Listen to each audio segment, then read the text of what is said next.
The overall goal of this procedure is to quantify plasma membrane repairability in muscular dystrophy patient cells.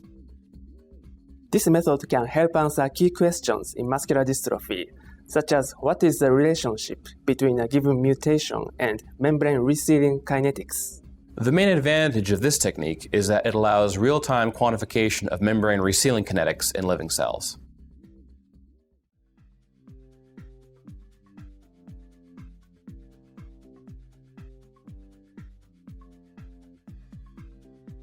Begin by culturing fibroblast cells in a T225 flask containing 40 milliliters of growth medium in a carbon dioxide incubator at 37 degrees Celsius.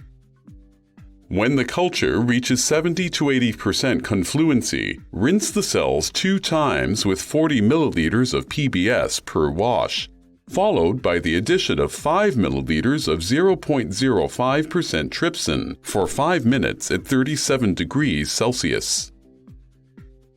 When the cells have detached, stop the reaction with 40 milliliters of fresh growth medium and seed 2 milliliters of cells at a 100,000 cells per milliliter concentration into 35 millimeter collagen-coated glass-bottom plates for an overnight incubation at 37 degrees Celsius and 5% carbon dioxide.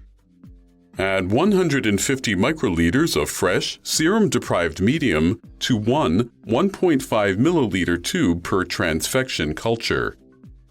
Next, add 3 microliters of transfection reagent to each tube and incubate the tubes for at least 5 minutes at room temperature.